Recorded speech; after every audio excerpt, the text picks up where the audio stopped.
স্বাগত ডিবিসি নিউজের শুক্র ও শনিবারের আয়োজন কিশোর নিবেদিত প্রযত্নে বাংলাদেশ। এই আয়োজনে আপনাদের সঙ্গে আছি আমি ফাহমিদা শম্পা। রাজনীতিবিদদের কর্মকাণ্ড নিয়ে চুলচেরা বিশ্লেষণ, পাওয়া না পাওয়ার অভিযোগের তীর আর সমালোচনায় মুখর দেশের আমজনতা। তবে বাস্তবতা হচ্ছে এসব অভিযোগ নিয়ে রাজনীতিবিদদের কি জবাব, কি বা ভাবছেন তারা। জনগণের অভিযোগ ও ধারণার পরিপ্রেক্ষিতে রাজনীতিবিদরা সমাজ, দল, রাষ্ট্র, অর্থব্যবস্থা, শিক্ষা ব্যবস্থা সবকিছু নিয়ে কি ভাবছেন সেসব তুলে ধরব আমাদের এই আয়োজনে। একটি সুনির্দিষ্ট বিষয়ে দুটি ভিন্ন মত অথবা একই মত উঠে আসতে পারে আমাদের এই আলোচনাতে। আমাদের আজকের আলোচনার বিষয় ছাত্রদের ভাষা কি রাজনীতিবিদরা বুঝতে পারে। আর আলোচনায় স্টুডিওতে আমাদের সঙ্গে আজ উপস্থিত আছেন বাংলাদেশ আওয়ামী লীগের সংসদ সদস্য নাজমা আক্তার এবং বাংলাদেশের সমাজতান্ত্রিক দল বাসদের সহ সাধারণ সম্পাদক রাজেকুজ্জামান রতন। দুজনকেই স্বাগত জানাচ্ছি আমাদের আজকের আলোচনায়। রাজেকুজ্জামান রতন, যদি আপনাকে দিয়ে আলোচনা শুরু করি, আপনারা দুজনই, আমি যদি ভুল না করে থাকি, ছাত্র রাজনীতি মানে রাজপথের আন্দোলন করে তারপরেই কিন্তু আজ রাজনৈতিক স্ব অবস্থানে পর্যন্ত এসেছেন। তার মানে আপনারাও একসময় ছাত্র ছিলেন, আপনারাও দর কষাকষি করে আন্দোলন করে নিজেদের অধিকারটুকু বা যা পাওনা সেটি আদায় করে নিয়েছেন। একটু সেই সময় ফিরে যেতে চাই। রাজেকুজ্জামান রতন, যদি বলতেন যে আপনাদের সময়ের আন্দোলন কেমন ছিল। নিশ্চয়ই খুব একটা সহজ ছিল না, কিন্তু কেমন ছিল আন্দোলন? ধন্যবাদ। আজকে যে আপনারা শিরোনামটা করেছেন যে ছাত্রদের ভাষা কি রাজনীতিবিদরা বুঝতে পারে, অত্যন্ত গুরুত্বপূর্ণ একটা কথা। আমাদের ক্ষমতাসীনরা কখনোই ছাত্রদের ভাষা বুঝতে পারেনি। সেটা পরাধীন আমলেও পারে নাই, স্বাধীনতার পরেও পারে নাই। পরাধীন আমলে যখন বলেছিলাম যে আমরা আমার মায়ের ভাষায় কথা বলতে চাই, তখন শাসক গোষ্ঠী কী বলেছিল? শাসক গোষ্ঠী বলেছিল যে আমরা আমাদের ধর্মকে আসলে পরিত্যাগ করতে চাই। তারপরে যা হওয়াটা হলো, ৬২তে যখন ছাত্ররা বলল যে শিক্ষার অধিকারটা সবার, টাকা এবং শিক্ষা এই দুটোর মধ্যে কোনো সম্পর্ক থাকতে পারে না। শিক্ষার দায়িত্বটা নেবে রাষ্ট্র, শিক্ষার অধিকারটা পাবে জনগণ। যদি শিক্ষার অধিকার নাই পায় তাহলে সে কিসের জন্য স্বাধীন হলো? তো সেক্ষেত্রেও তখন ওই গুলি আর মানে নির্যাতনের মধ্য দিয়েই ৬২ সেই শিক্ষা আন্দোলনটাকে তাদের এগিয়ে নিয়ে যেতে হয়েছে। ৬৯-এর গণঅভ্যুত্থানের সময় ঠিক একই দেখুন, যে যখন আসাদ, তাকে কিন্তু সামনাসামনি গুলি করে হত্যা করেছিল। আসাদ কিন্তু বাঙালি ছিলেন এবং তাকে গুলি করেছিল তিনিও একজন বাঙালি পুলিশ অফিসার। ফলে এখানে বাঙালির প্রশ্ন ছিল না, প্রশ্ন ছিল যে সেই পুলিশ অফিসার কার পক্ষে দাঁড়িয়েছিল শাসক গোষ্ঠীর পক্ষে। এবং তারপরে ধরুন যে নবকুমার ইনস্টিটিউটের যে নবম দশম শ্রেণীর ছেলে মতিউর, সে যে মারা গেল, সেই সময় কি ছিল যে আমরা আমাদের অধিকারটা পেতে চাই। আর স্বাধীনতার পর থেকে আজ পর্যন্ত কখনো শিক্ষানীতির দাবিতে, কখনো শিক্ষার অধিকারের দাবিতে, এবং সর্বশেষ যে প্রশ্নটা করলেন যে আমার ছাত্র জীবনের সবচেয়ে গৌরবোজ্জ্বল সময়টা যেটা কেটেছে সেটা হলো স্বৈরাচার বিরোধী আন্দোলনের মধ্যে। স্বৈরাচার বিরোধী আন্দোলনে আমাদের দাবিটা কী ছিল? প্রথম ছিল যে শিক্ষাকে পণ্যে পরিণত করা যাবে না। এরশাদ একটা আইন করেছিল, মজিদ খানের শিক্ষানীতির নামে একটা কমিশন করেছিল, সেখানে বলেছিল যে উচ্চশিক্ষার ক্ষেত্রে ৫০% মেধার ভিত্তিতে এবং ৫০% আর্থিক যোগ্যতার ভিত্তিতে তারা পড়ার সুযোগটা পাবে। যে higher education should be highly selective, it would be free in order of merit or on 50% cost basis. আমরা দেখলাম যে মেধা এবং টাকা এই দুটোকে মুখোমুখি দাঁড় করিয়ে দেওয়া হলো। ফলে মজিদ খানের শিক্ষানীতির বিরুদ্ধে সেই যে লড়াই, জাফর, জয়নাল, কাঞ্চন, দীপালি সাহা দিয়ে শুরু, ডাক্তার মিলন পর্যন্ত গিয়ে সেই রক্তদানের মধ্য দিয়ে আমাদের লড়াইটা একটা জায়গায় পৌঁছালো। তারপরে ধরুন যে ১৯৯১ সালে যখন বিএনপি সরকার ক্ষমতা এলো, তখন মুক্তিযুদ্ধের চেতনাকে আবার সমুন্নত করবার জন্য জাহানের ইমামের নেতৃত্বে আমাদের ঘাতক দালাল নির্মূল কমিটি এবং ছাত্রদের সেই সময় কিন্তু তার সঙ্গে যুক্ত হয়ে একটা আন্দোলন হয়েছিল। সেটার ভাষা শাসক গোষ্ঠী বুঝতে পারেনি। এমনকি ধরুন যে আমরা স্বাধীনতা অর্জন করেছি ব্রিটিশের বিরুদ্ধে, পাকিস্তানের বিরুদ্ধে লড়াই করে, কিন্তু ১৯৯৭ সালে যখন ইনস্টিটিউট সার্ভিসেস অফ আমেরিকা তার কাছে চট্টগ্রাম বন্দরে ১৯৮ বছরের জন্য লিজ দেওয়া হলো, তার বিরুদ্ধে কিন্তু একটা বড় আন্দোলন গড়ে উঠেছিল। এরপরে আবার ধরুন ২০০৭ সালে একটা বিশেষ পরিস্থিতিতে যখন একটা সামরিক নিয়ন্ত্রিত তত্ত্বাবধায়ক সরকার এলো, সেই ক্ষেত্রেও ছাত্ররা যে খেলার মাঠের ঘটনাটা কেন্দ্র করে বিক্ষোভে ফেটে পড়লো, ঘটনাটা খেলার মাঠ, ওটা ছিল উপলক্ষ, লক্ষ্য ছিল একটা গণতান্ত্রিক ব্যবস্থা প্রতিষ্ঠা করা। সেই সময় 85,000 ছাত্রের বিরুদ্ধে অজ্ঞাতনামা মামলা দেওয়া হয়েছিল এবং তার বিরুদ্ধে লড়াইটা তাদের করতে হয়েছিল। আর এবারও দেখুন যে কোটা সংস্কারের যে আন্দোলনটা 2010 সালে যে আইনটা করা হয়েছিল এবং সেখানে বলা হয়েছিল রাজিকুজ্জামান রতন, আমি এবারের প্রেক্ষাপটে যাবার আগে আমি একটু নাজমা আক্তারের কাছ থেকেও, আপনি আসলে ছাত্রদের গৌরবোজ্জ্বলের যেই প্রতিবাদী বা আন্দোলনের মুখর রাজপথে সবসময় তারা উত্তাল রাখে তাদের দাবি দাওয়া নিয়ে, সেই গৌরবোজ্জ্বল ইতিহাসগুলো কিছুটা আমাদেরকে স্মরণ করিয়ে দিলেন। আমি বাকিটা একটু নাজমা আক্তারের, আপনারা যখন শিক্ষার্থী ছিলেন নিশ্চয়ই রাজপথ আন্দোলনের অভিজ্ঞতা অনেক আছে, তখনও কি আপনাদের ওই ধরনের শাসক গোষ্ঠীর বা যারা আইন শৃঙ্খলা রক্ষাকারী বাহিনী আছে তাদের বাধার মুখে বা বিরূপ প্রতিক্রিয়ার মুখে পড়তে হয়েছিল কিনা? হ্যাঁ, ধন্যবাদ আপনাকে, আমার সহ আলোচক এবং যারা দেখছেন সবাইকে শুভেচ্ছা। হ্যাঁ, রতন ভাইকে আপনি সেম প্রশ্ন করেছিলেন। রতন ভাই যে বিস্তারিত উত্তর দিল তার মধ্যে থেকে কিন্তু উনি স্বৈরাচারী সরকার আর গণতান্ত্রিক সরকারকে উনি একীভূত করে ফেলেছেন। যত আন্দোলন আমরা যখন করেছি সেই আমাদের পূর্বপুরুষেরা বা আমাদের আগে যারা নেতা ছিলেন, জাতির পিতা বঙ্গবন্ধু থেকে শুরু করে পরবর্তী যারা নেতা ছিলেন বা তার আগেও যারা ছিলেন, সে আমাদের পাকিস্তান বিরোধী আন্দোলন, আমাদের দেশে এরশাদ বিরোধী আন্দোলন হয়েছে, খালেদা জিয়া বিরোধী আন্দোলন, সকল আন্দোলন কিন্তু আন্দোলনের জায়গায় আন্দোলন হয়েছে। তারা ক্ষমতা দখল করেছে, অনেকেই ক্ষমতা অস্ত্রের জোরে বন্দুকের নল দিয়ে তারা ক্ষমতা দখল করেছে। তারা ছাত্রদের ভাষা হয়তো বা বোঝে নাই বা ছাত্রদের দাবি দেওয়া নিয়ে তাদের সঙ্গে দীর্ঘদিন সংঘাত করতে হয়েছে, তারপরে তারা বুঝেছে। কিন্তু যেই প্রেক্ষাপটে রতন ভাই এটা বললেন সেটি কিন্তু বর্তমান যে প্রেক্ষাপট সেটা তো এক না। হ্যাঁ, আমরা জানি যে আমরা বিভিন্ন সময় সেই ভাষা আন্দোলন থেকে শুরু করে বা তার আগেও দেশ বিভাগের শুরুতে আগে থেকে শুরু করে তখন ব্রিটিশ বিরোধী আন্দোলন সব সময় কিন্তু একটা মানে সরকারের সঙ্গে বিরোধী দলের বা যারা সরকারের বিরোধিতা করে, স্বৈরাচারী সরকার হোক বা দখলবাজ সরকার হোক, যেটাই হোক, যখন বিরোধিতা করে তখন কিন্তু একটা বিপক্ষ শক্তি সরকারি দলকে ক্ষমতাচ্যুত করতে চায় বা উৎখাত করতে চায়, তার নানাবিধ কারণ থাকে। কিন্তু বর্তমানে যদি আমরা দেখি, আমরা কি দেখেছি, আমরা দীর্ঘ আন্দোলন করেছি। রতন ভাই বলেছেন যে আমরা স্বাধীনতা যুদ্ধ থেকে শুরু করি, তার আগে ভাষা আন্দোলন, 66 6 দফা, গণ অভ্যুত্থান, সব কিছু কিন্তু আমাদের একটা গৌরবোজ্জ্বল ইতিহাস আছে ছাত্র আন্দোলনের। আমাদের বাংলাদেশ আওয়ামী লীগের জন্ম হওয়ার আগেই কিন্তু ছাত্রলীগের জন্ম হয়েছিল। ছাত্রলীগই কিন্তু তখন বঙ্গবন্ধুর নেতৃত্বে যে ছাত্রলীগ, তখন আমাদের এই পশ্চিম পাকিস্তান বিরোধী যে আন্দোলন সেটির নেতৃত্ব দিয়েছে এবং অগ্রভাগ থেকে নেতৃত্ব দিয়েছে বাংলাদেশ ছাত্রলীগ। তো সুতরাং ছাত্রলীগ মানে কি, ছাত্ররাই ছিল তাদের সঙ্গে, ছাত্রদেরকে সাথে নিয়ে।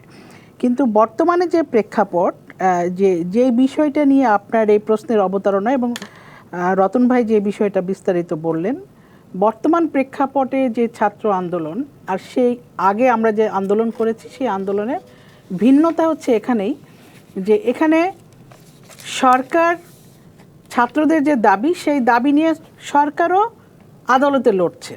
এখানে সরকারের সঙ্গে যে ছাত্র সমাজের দাবির ব্যাপারে কিন্তু কোনো বৈপরীত্য নাই, কোনো বিভেদ নাই। কিন্তু ছাত্ররা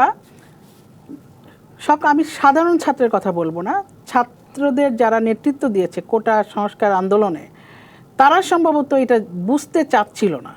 এখন এর প্রেক্ষাপট বিশ্লেষণ করলে দেখা যায় যে তারা যতই তাদেরকে বোঝানো হচ্ছিল যে এই বিষয়টি 2018 সালে হ্যাঁ আন্দোলন হয়েছিল, সেই সময় ব্যাপক আন্দোলন হয়েছিল কোটার। দেখেন, একটা কেউ যখন আন্দোলন করে তখন সরকারের বিরুদ্ধে, তখন তারা তাদের একটা নির্দিষ্ট দাবি নিয়ে আন্দোলন করে। সরকারকে সিদ্ধান্ত নিতে হয় বা চিন্তা করতে হয় আপামার জনগোষ্ঠী নিয়ে। এবং এই যে কোটা সংস্কারের যে বিষয়টি, সেটি কিন্তু আমাদের অন্য আরও স্টেক হোল্ডাররাও আছে। অন্য যেমন নারীদের কোটা ছিল, জেলা কোটা ছিল, উপজাতি, তারপরে তো ক্ষুদ্র নিগোষ্ঠী, তারপরে রিজার্ভেবলদের কোটা।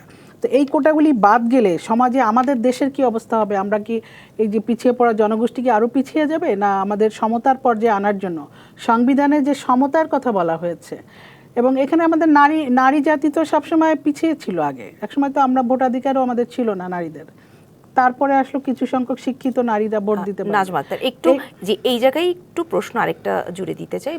বরাবরই আপনাদের সরকারের তরফ থেকে বলা হচ্ছে যে যেই ছাত্রদের যেই দাবি ছিল সেটি কিন্তু সরকারের একই দাবি, এবং কোর্টে কিন্তু দুপক্ষ একটা বিষয় নিয়ে একইভাবেই লড়াই করছিল। তাহলেও এই একই দাবিতে একই লড়াইয়ে প্রতিপক্ষ কেন হয়ে গেল এবং এত সহিংসতা আমরা কেন দেখলাম?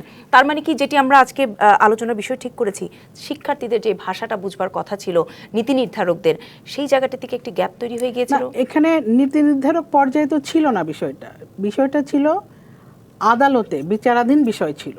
নীতি নির্ধারকরা, আমরা বলেছি নীতি নির্ধারকরা কিন্তু ছাত্রদেরকে বোঝানোর চেষ্টা, বারবার তাদেরকে বলা হয়েছে যে আমাদের তরফ থেকে কিন্তু কোর্টে যোগাযোগ করা হয়েছে, সরকারের তরফ থেকে যতটুকু করা, এই যে মানে হাইকোর্টের রায়ের পরে যে রায়টা কোটা ব্যবস্থাকে বাতিল করেছিল, সেই রায়টা যখন আবার ফিরে আসলো, আপনারা একেবারে যেটি বলছিলাম শুরুতেই, আপনারাও ছাত্র আন্দোলন করে রাজপথ থেকে দাবি আদায় করে আজ এই পর্যন্ত এসেছেন।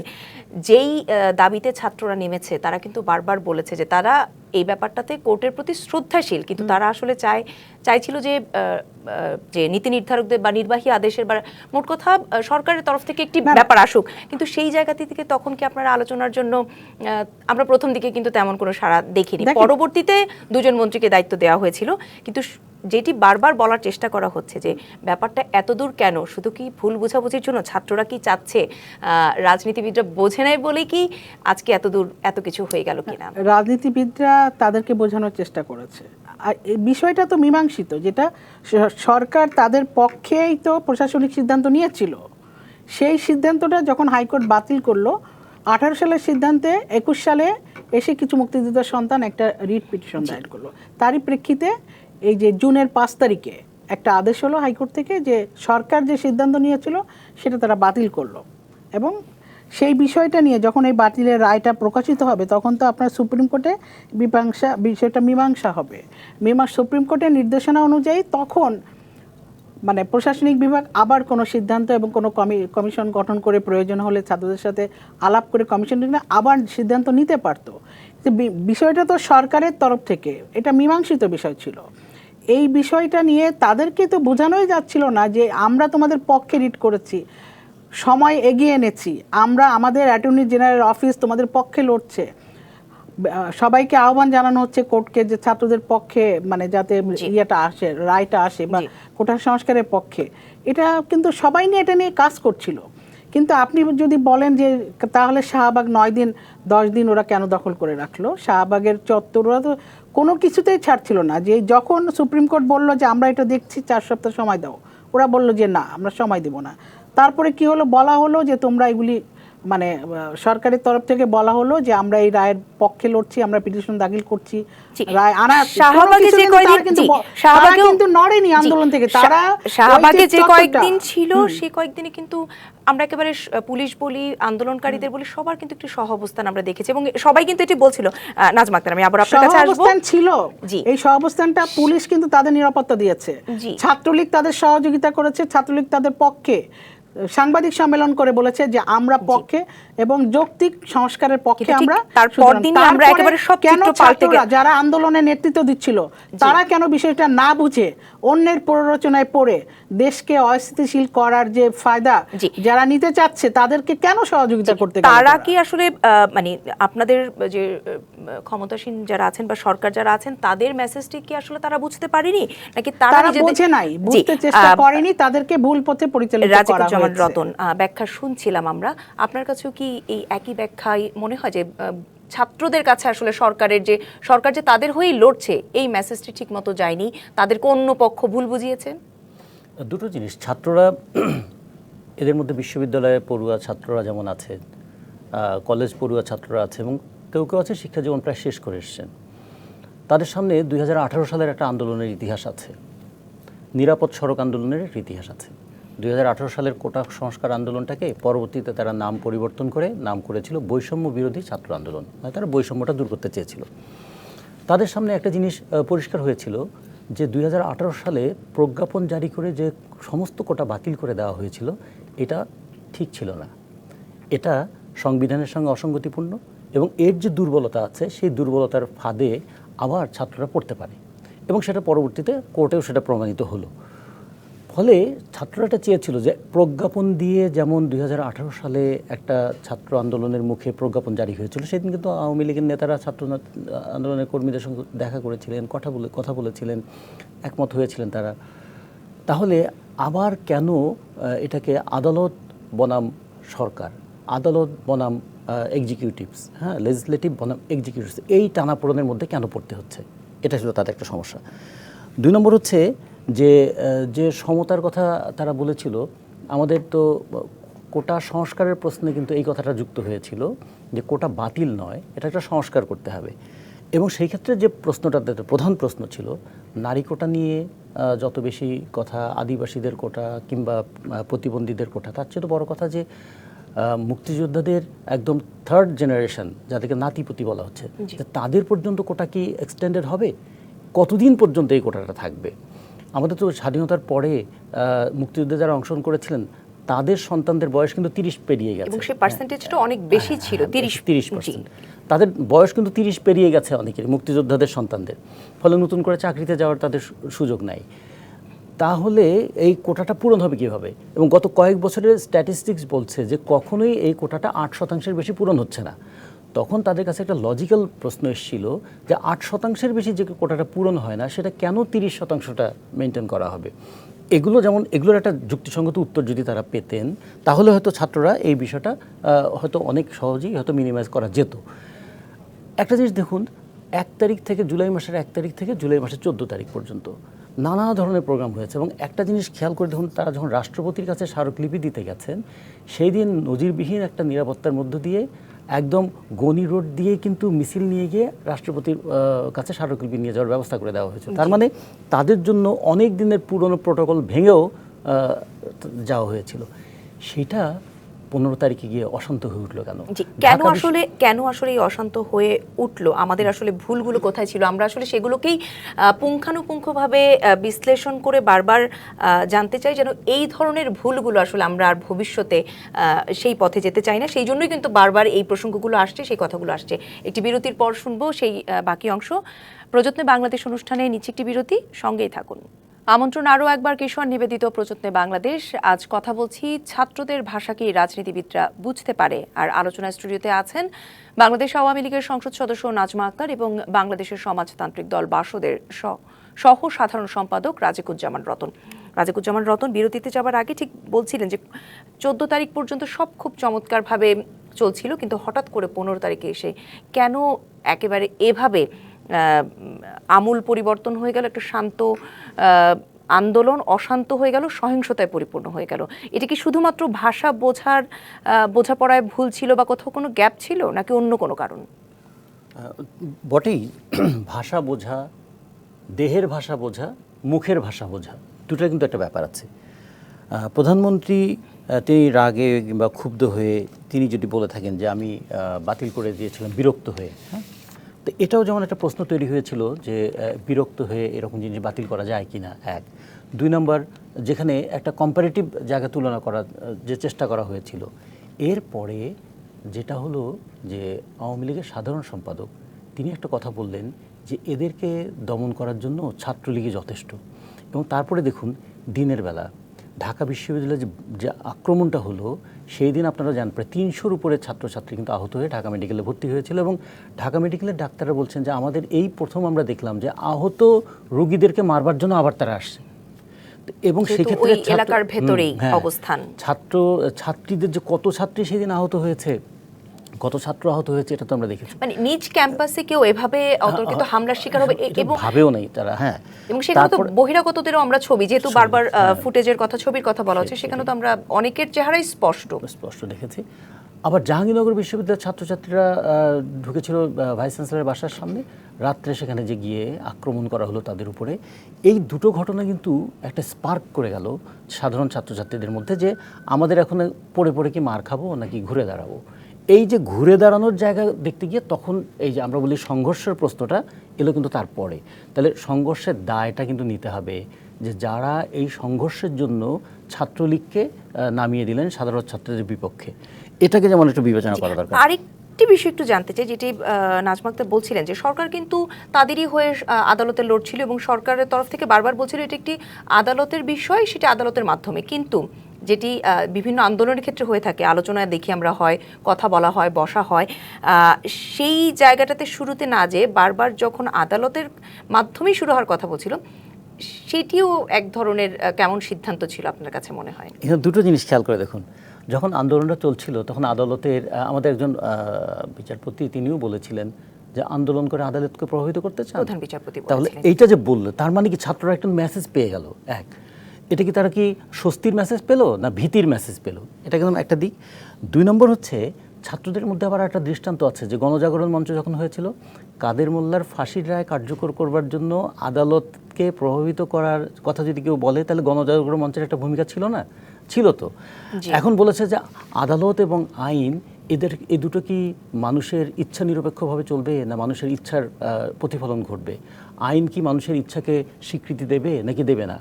ফলে এইরকম প্রশ্ন যদি হয়, যদি ব্যাপক মানুষের ইচ্ছা থাকে তাহলে আইন কখনো কখনো পাল্টে যায়, এবং আইন কখনো স্থির নয়, আইন পাল্টায়, মানুষের ইচ্ছার সাপেক্ষে আইন পাল্টায়।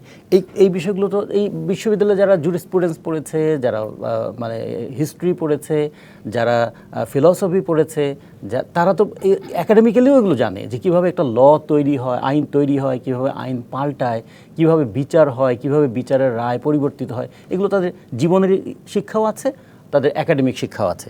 এই যে তারা তখন যে এই কনফিউশনটা তাদের মধ্যে তৈরি হলো। এবং আর একটা জিনিস একটা খুবই গুরুত্বপূর্ণ আমরা দেখলাম যে যখন বিচারালয় থেকেও বলা হলো যে তারা একটা সাধারণ ক্যাটাগরি তৈরি করে দিলেন, বাকিটা বাড়ানো এবং কমানো এটা কর্তৃপক্ষই করতে পারবেন। তার মানে আবার চলে গেল এক্সিকিউটিভের কোর্টে।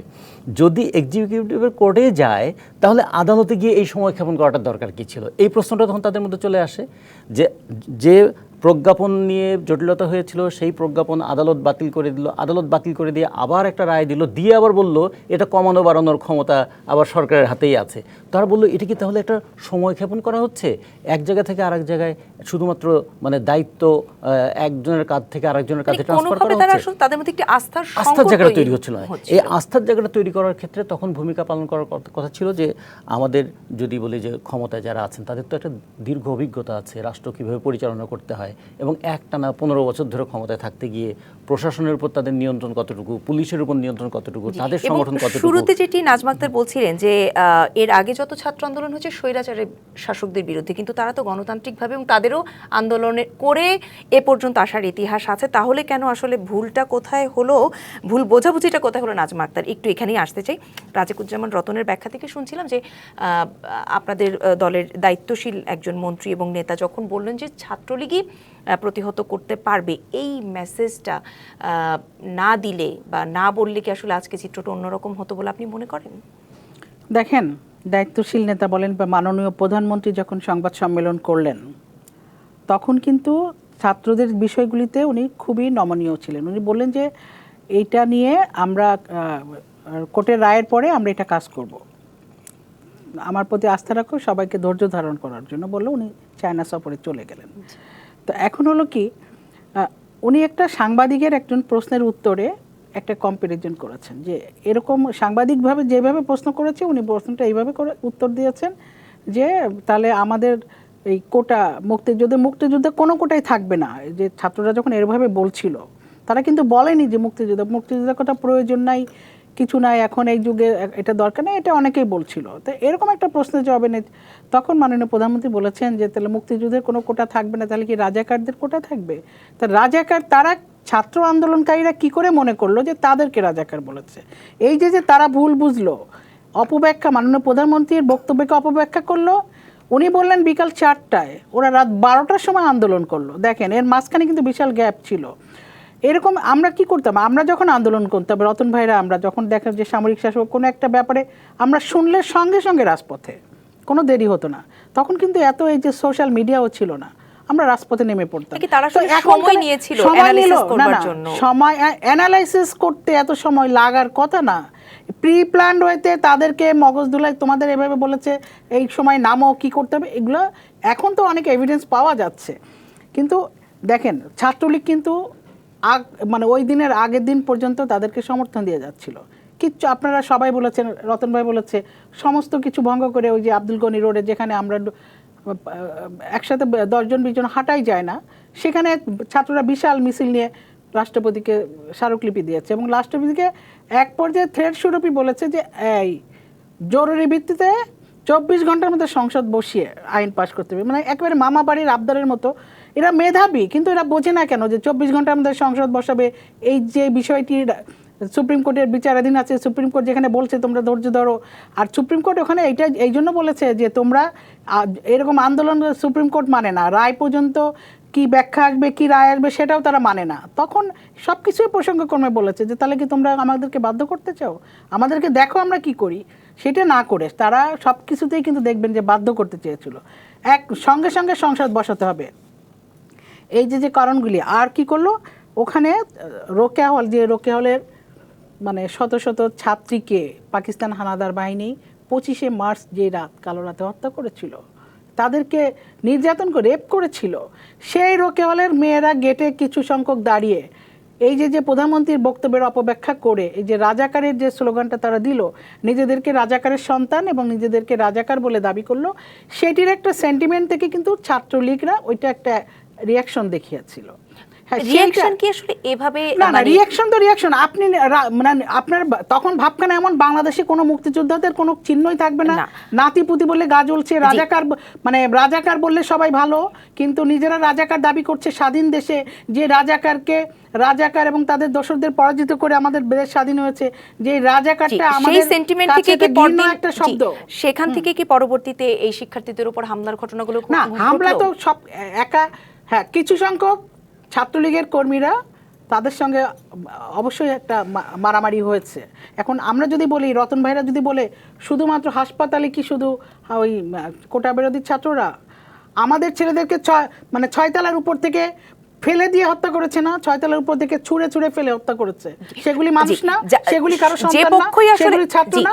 যারাই আসলে পাক্ষিক বলবো যে ছাত্রদেরকে কেন, আপনি দেখেন হাসপাতালগুলিতে যান, কজন ছাত্র আর কজন বহিরাগত। ছাত্রলীগ এবং সাধারণ ছাত্র সবই কিন্তু আসলে দেশের সন্তান, দেশের আমাদের সন্তান। জি, এবং যেটি আপনারা কিন্তু আমরা দেখছি যে সরকার এবং আইন শৃঙ্খলা রক্ষাকারী বাহিনী ফুটেজ দেখে একদম সব জায়গার ক্ষয়ক্ষতির থেকে বড় কথা যারা দুষ্কৃতিকারীরা তাদেরকে ধরছে, কিন্তু এই যে সূত্রপাতটা যেখান থেকে হলো, যেসব তখনও কিন্তু সবকিছু বন্ধ হয়ে যায়নি, তাই ফুটেজ ছবি অনেক কিছু আছে, তাদের ব্যাপারে এখন পর্যন্ত আসলে আমরা কতটুকু কি ব্যবস্থা নিতে পারলাম? আমি বিরতির পর ফিরে এসে একটু সেই বিষয় নিয়ে কথা বলতে চাইবো।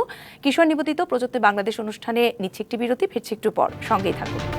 আমন্ত্রণ আরও একবার কিশোর নিবেদিত প্রযুক্তি বাংলাদেশ আয়োজনে। আজ আমরা কথা বলছি ছাত্রদের ভাষা কি রাজনীতিবিদরা বুঝতে পারে সেই বিষয়, এবং বিরতিতে যাওয়ার আগে নাজমা আক্তার ঠিক যেই জায়গাটিতে আমরা একদম শেষ অংশে আছি, তো অল্প সময় পাচ্ছি, অনেক আসলে ঘটনা প্রবাহ ঘটে গিয়েছে এবং সব ঘটনা থেকে তো আসলে কিছু না কিছু শিক্ষণীয় থাকে। আপনার কাছে কি মনে হয়? দীর্ঘদিন রাজনীতি করছেন, ছাত্র রাজনীতিও করে এসছেন, ছাত্রদের ভাষা এবং বিদদের যেই ভুল বোঝাবুঝি বলি না কেন, সেখান থেকে আসলে এই আমাদের রাজনীতিবিদদের শেখার কিছু আসে কিনা? এবং আরেকটা প্রশ্ন রেখে গিয়েছিলাম যে ফুটেজ দেখে তো আসলে অনেক ব্যবস্থাই নেওয়া হচ্ছে, কিন্তু অনেক হামলাকারীরা আছে, যেটা বলছিলাম ছাত্রলীগ নামধারী যারা প্রথমে ক্যাম্পাসে এসে হামলা চালিয়েছে, যেই ছাত্রের বুকে গুলি করা হলো, সেই একটা দুটা যে আইকনিক ঘটনা, সেই ঘটনাগুলোকে আমরা ব্যবস্থা নিতে আরও কিছুদিন অপেক্ষা করব? আইকনিক ঘটনা অনেক আছে, যেমন সাংবাদিককে বিবস্ত্র করে, উলঙ্গ করে তাকে যাত্রাবাড়িতে তাকে হেনস্থা করা হয়েছে। হেনস্থা না, ওকে হেনস্থা বলবো না, ওটা যে ওইটা ভাষা নাই, ওটা বর্ণনা করা। একটা মানে সাংবাদিক, নারী সাংবাদিক ছবি তুলতে গেছে, ফুটেজ নিতে গেছে, তাকে তার কাপড় খুলে তাকে ছিঁড়ে ওখানে তাকে তার দেহ টোটালি ক্ষতবিক্ষত করে ফেলছে। তো এটা কি আপনি এই জিনিসগুলো তো দেখতে হবে। আমাদের ছেলেদেরকে কুপিয়ে হত্যা করেছে, সেটি কি ছাত্র আন্দোলনকারী সাধারণ ছাত্ররা করেছে না তাদের আড়ালে? এইটি আপনারা যতই বলেন যে এটা নিয়মতান্ত্রিক একটা আন্দোলন, দাবিগুলি ছিল ঠিক আছে, দাবিগুলি সংস্কার জরুরি, এটা ছিল ঠিক আছে, কিন্তু তাদের যে উদ্দেশ্য ছিল, উদ্দেশ্য এখন বোঝা যাচ্ছে এবং তাদের কর্মকাণ্ডে বোঝা যাচ্ছে, যারা এটার মেইন মেন্টর ছিলেন বা তাদের যারা নেতৃত্বে ছিলেন, তাদের অনেকেই, আমি সবাইকে বলবো না, অনেকেই কিন্তু purchase by somebody or some প্রতিষ্ঠান, এবং তারা শুধুমাত্র নেমেছিল সরকার পতনের আন্দোলনের জন্য। এবং জননেত্রী শেখ হাসিনা, আমি বলে যে আমরা কেন বুঝবো না, আমরা তো রাজনীতি জনগণের ভাষা বুঝেই তো বাংলাদেশ আওয়ামী লীগ আজকে এই পর্যায়ে না। বাংলাদেশের জন্মলগ্ন থেকে শুরু করে বাংলাদেশের যত উন্নয়ন সবই তো জননেত্রী শেখ হাসিনা, বঙ্গবন্ধু এবং জননেত্রী শেখ হাসিনার হাত ধরেই হয়েছে। আমরা কেন বুঝবো না? আমরা যদি লক্ষ লক্ষ মানুষকে ঘর তৈরি করে দিতে পারি, দরিদ্র ভূমিহীন মানুষকে, আমরা যদি বছরের শুরুতেই কোটি কোটি বই দিতে পারি, আমরা ছাত্র সমাজের উন্নয়নের জন্য, মানে বিশ্ববিদ্যালয় কতগুলা ছিল আপনি দেখেন বাংলাদেশে এখন কতগুলা, পড়াশোনার সব কিছু সব বিষয়ে ছাত্রদের জন্য বলেন, মানুষের জন্য, নারীর জন্য সব কিছু করেছে। আপনি দেখেন এই যে আন্দোলনটা কতটা সূক্ষ্মভাবে নারী বিদ্বেষী করে, নারীরা যাতে কোটার ভিত্তিতে না আসতে পারে, নারীরা পিছিয়ে যায়, সেই জন্য কিছু সংখ্যক তথাকথিত মেধাবী নারীদেরকে দিয়ে বলা হলো আমরা নারী কোটা চাই না। এবং নিশ্চয়ই সুপ্রিম কোর্টের কানে সেটা গিয়েছে। তারা যেভাবে কোর্টকে হুমকি দিচ্ছিল, সরকারকে হুমকি দিচ্ছিল, তখন তারা সেই নারী কোটাও প্রয়োজন ছিল সেটা বাতিল। সেই নারী কোটার জন্য অনেক নারী মানে লয়ার কিন্তু লড়ছিলেন অ্যামিকাস কিউরি হিসাবে। একজন নারী লয়ার কিংবা একজন পুরুষ লয়ার কেউ কিন্তু বলেনি যে আমরা নারী কোটা চাই। নাজমা আক্তার, যেটি বলছিলাম যে সমস্যার সমাধান হয়েছে। আপনারা বলছিলেন যে এই শিক্ষার্থীদেরকে ঢাল করে অনেকে ভুল বুঝিয়ে এটি কি আসলে একটি সাধারণ আন্দোলনকে একেবারে এত সহিংসতার পর্যায়ে নিয়ে চলে গিয়েছে। এই ধরনের ভুল বুঝাবুঝি তো সামনেও হতে পারে, তাদেরকে তো সামনেও এই ধরনের হতে পারে ঘটনা। সেই জায়গা থেকে রাজনীতিবিদ হিসেবে আপনারা কোনো নতুন কোনো বার্তা পেলেন কিনা, বা সাবধান হবার জন্য? না, সাবধান তো সবাইকে হতে হবে। সরকার তো যথেষ্ট সাবধানতা। আপনি বলেন যে 14 তারিখ পর্যন্ত, আপনার 1 তারিখে হাইকোর্ট রায় দিয়েছে, 5 তারিখে আপনি আন্দোলন শুরু করলেন কবে? জুলাইয়ের 1 তারিখ থেকে। জুলাইয়ের 14 তারিখ পর্যন্ত আপনি রাজপথ দখল করলেন। ঢাকার সবচেয়ে প্রাণকেন্দ্র হাসপাতালগুলি, মানুষ রোগী যেতে পারছে না, অ্যাম্বুলেন্স গাড়ি চলাচল, দুর্ভোগ হচ্ছিল। দুর্ভোগ হচ্ছিল। সেই দুর্ভোগটা কি মানুষের দুর্ভোগ হচ্ছিল না? তাদেরকে বলা হলো রায় পর্যন্ত তোমরা অপেক্ষা করো, স্থগিত করো, কিন্তু তারা স্থগিত না করে আমি একেবারে স্পুলিংয়ের মতো সরকার পতনের আন্দোলনে এবং জননেত্রী শেখ হাসিনাকে মাননীয় একজন প্রধানমন্ত্রী, একজন সিনিয়র সিটিজেনকে যেই ভাষায় তারা কথা বলছিল, যেই ভাষায় মেয়েরা, ছাত্রীর নামধারী মেয়েরা যেভাবে কোরাল নিয়ে রাস্তায় ঘুরেছে, এইভাবে আন্দোলনটি আসলে আন্দোলন। জি, আমি একেবারে একদিকে শেষ দিকে রাজিকুজ্জামান রতন, রাজনীতিবিদরা আসলে এই ঘটনা থেকে কোনো শেখার কোনো কিছু আছে কিনা, বা কোনো অভিজ্ঞতা হলো কিনা নতুন? অবশ্যই শিখতে হবে। সেটা যেমন ধর, এই ঘটনায় আমরা সম্পদের ক্ষতির খুব বিবরণ দেখছি, কিন্তু মানুষের জীবনের যে ক্ষতি হয়ে গেল, আমরা 209টা মৃত্যু, হাজার হাজার আহত, এবং খেয়াল করে দেখবেন যারা আহত হয়েছে তাদের প্রায় 400-র উপরে আহত হয়েছে, তো চোখে গুলি লেগেছে, প্রায় 550-র মতো পায়ে গুলি লেগেছে, তার মধ্যে প্রায় 10-12 জনের তো পা কেটেও ফেলতে হয়েছে, আরও হয়তো ভবিষ্যতে কাটতে হবে। এবং সাইদ, যাকে বুক বরাবর গুলি করা হলো, কে গুলি করলো এখন পর্যন্ত খুঁজেই পাওয়া গেল না। সেটা তো পুলিশের কে করেছে খুঁজে পাওয়া যাচ্ছে না। আবার কিন্তু বলেনি, না এখনো যায়নি। নিশ্চয়ই রাষ্ট্রের সেটা হেফাজতে আছে, সেটা নিয়ে তদন্ত হচ্ছে। ঢাকা বিশ্ববিদ্যালয়ে যে যারা বন্দুক গুছিয়ে গুলি করলো, পত্রিকা যারা নাম এলো, যারা নাম এবং কোথায় পড়ে কোথায় থাকে, তাদেরকে কিন্তু এখন পর্যন্ত দেখা হলো না। ফলে ফুটেজ আছে, কিন্তু ফুটেজ অনুযায়ী ক্রিয়াটা নিরপেক্ষভাবে হচ্ছে কিনা সে প্রশ্নটা থাকছে। আর সবচেয়ে বড় কথা যে বাংলাদেশের 50 বছরের ইতিহাসে কোনো একটা আন্দোলন, সেটা ভুল হোক অথবা শুদ্ধ হোক, সেটা ভবিষ্যতে ইতিহাস প্রমাণ করবে, কিন্তু 209টা জীবনের উপর দাঁড়িয়ে কোনো একটা আন্দোলন কিন্তু এর আগে হয়নি। ফলে বাংলাদেশ যতদিন থাকবে এই আন্দোলনের কথা মানুষ কখনো বেদনার সঙ্গে স্মরণ করবে, কখনো ক্ষোভের সঙ্গে স্মরণ করবে, এবং এখান থেকে শিক্ষাটা নিতে পারলে আগামী দিনে একটা গণতান্ত্রিক সমাজ গড়ে আমি একদম 10 সেকেন্ডের জন্য একটা লাইন আমি বলি যে বুয়েটে আবরার হত্যা হয়েছিল, হত্যাকাণ্ড, সেই হত্যাকাণ্ডে ছাত্রলীগের কিছু নেতাকর্মী জড়িত ছিল, তাদের কিন্তু সরকার বা দল ছাড় দেয়নি, তাদের ফাঁসির আদেশ হয়েছে। এর আগেও যদি ছাত্রলীগ কোনো অন্যায় করে থাকে তাদের সেইভাবে বিচার করা হয়। এখানে ছাত্রলীগ জড়িত থাকলে বিচার হবে, কিন্তু যারা আমাদের আমরা কিন্তু সেই অপেক্ষায় ফেলে দিল, আমরা সেই অপেক্ষায় থাকতে চাই, আমরাও সেই বিচার দেখার অপেক্ষায় আছি। শেষ করতে চাই আজকের এই আয়োজন কিশোর নিবেদিত প্রযত্নে বাংলাদেশ। ডিবিসির সঙ্গেই থাকুন।